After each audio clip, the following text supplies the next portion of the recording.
Welcome back. My name is George, My name is Christian. and we're going to talk a little bit more about some of the tips we've received from our community and our players on becoming the ultimate supreme ruler, ultimate ruler.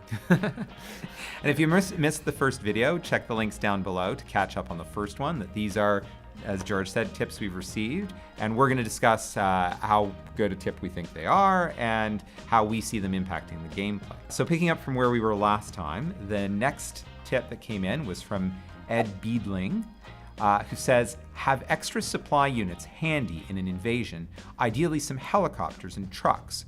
Losing your supply trucks without backup can foil a whole invasion. Definitely agree with that one. Supply trucks in particular have been key to some of my tank artillery lines when you and I have battled against each other, of making sure that I've got some supply back there. Do you supply helicopters much though? I mean, I do sometimes. One of the things is I actually forget to use supply units as much as I should. Like I did a live stream of Germany going against the Soviet Union back in December, and I bogged down and only made it half as far as was historically the case. And one of the reasons was, I really bogged down with supply. I mean, I had the tanks, crashing through the lines, but the Soviets, the AI was particularly good at picking me off behind my lines, so I had to be careful. And then I ran, did the ever popular run out of supplies in Russia as the winter starts coming, and stuff goes to crap. And so I really think that is an important one, and more so than I remember to do it with. The helicopters are good if when things get a little bit out of place, and the same with the more modern maps using things like the C-130s and so on for resupply. They can usually stay out of gunshot range, so they don't get as damaged as helicopters do when you get close to the front. This, of course, is one thing that has changed. Is with our newest updates, we have now the rail transport, which really also changes some of the dynamic. I mean, the supply trucks are still quite important when you get out there and fight, but now you can cross large areas without using your supply if there is a rail transport available. I haven't played any of our big games in a big way using rail, so I'm interested in trying out things like the Barbarossa, 1940, 1941 type of war, World War II things using rail, but the supply trucks remain an important element. Yeah, and some of the interesting things I've also gotten to do in terms of supply units. If I have allied with another region and you are attacking it because you need to get through it to attack me, at times what's worked very well is you and I may not be at war yet, but I'm allied with your enemy. So I will simply send in, you commented the C-130, send a whole bunch of transport aircraft and just have them circling over my allies' line, because I'm dropping them supplies, but you and I aren't at war, which means that your aircraft don't shoot my cargo planes, but I keep giving bullets to the guy below, with you shouting from the other side saying, hey, what are your airplanes doing over there? Yes, nothing, I've noticed nothing at all. In multiplayer games, I've noticed you doing that annoying thing. Yes, yeah. The other thing that I find really interesting about our supply model, you talk about getting bogged down in a battle for Russia, is every now and then if we're having a big battle, so you'll entrench around some cities, which are a major source of supply, so I will bring in armor and artillery, bombard the heck out of it, force you out of the city, but by the time I take the city, the size of the city has been reduced because so many people are dead, and the size of the city has an impact on the supply output, as I recall. Yes. So suddenly, because the city is smaller, once I've taken it, the strength of supply in the area, for me, isn't what it was for you when you defended it. And you can run into that same thing. As you're invading a country, even though we don't have a direct scorched earth policy that you can enact, you end up scorching a lot of it as you go.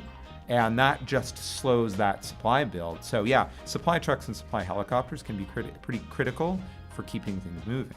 Michael Foster says, don't overdo the military until your economy can handle it. Basic defense until you can afford an offensive military.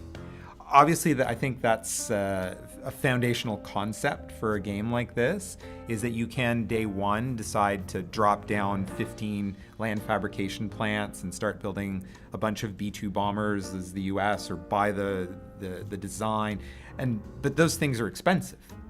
And if you start doing all that stuff and don't have the economy to back it, you're just going to be shutting off facilities. How often do you find yourself having to shut down production because you've misjudged the strength of your economy?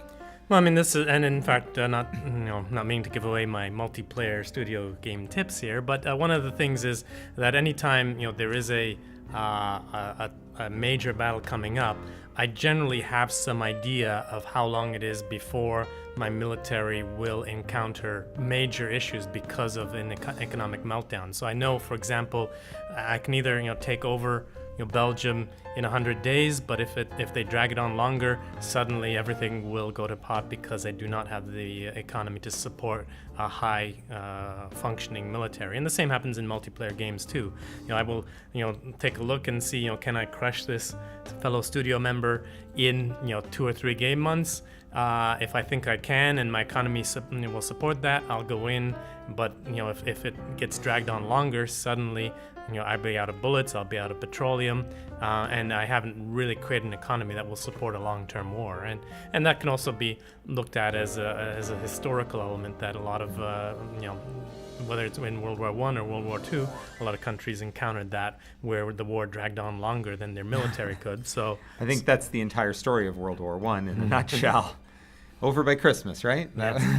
Troops will be home by Christmas. That was the historic line and stuff. And I have noticed in multiplayer games that you definitely cut much closer on your economy than I do. That if I throw something at you and you hold me back and I fall back, I will generally... so you're more likely to throw me back on my heels, but when you toss me back, I will have a reserve and I can come at you again soon.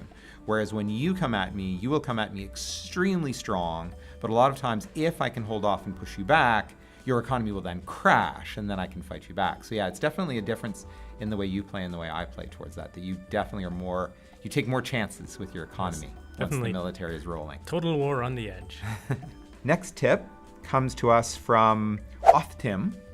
Says, here's a good tip, always take over Malaysia. Well, I mean, the language is a little hard to learn sometimes, but... I'm going to assume that this goes very much to the 1914-1936 starts, where you have most countries don't have access to synthetic rubber, and all you've got is my phone ringing in the background. All you've got is... There's Malaysia calling right now. So yeah, obviously there's lots of different ways to tackle the economy, the military. This is a lot of the stuff that we certainly are proud of and what we've achieved in the game. So watch for us to post more of these videos. Keep sending in tips if you'd like. We certainly appreciate the feedback. Check us out on all our usual social media. And if you've picked up the game recently and you're enjoying it, don't hesitate to drop us a review on Steam. That is definitely something we appreciate, seeing what people are appreciating about the game, and it helps grow the community so you can find more players to play in multiplayer. And it helps other people looking to pick up the game. And one thing we're very proud of is the fact that our games, Supreme Law Ultimate in particular and Supreme Law Great War, have such a big following and a lot of new players coming on board, even so long after they've been released. And a lot of people look at those Steam reviews to see what other players like about the game and how they enjoy it. So feel free to share that with others. We'll catch you next time. There's Malaysia calling right now. Hello, Malaysia. Hello, Malaysia. How you doing? Da, da, da, da. Yeah. Goodbye, Is it still Malaysia. rolling? So do you want to just finish this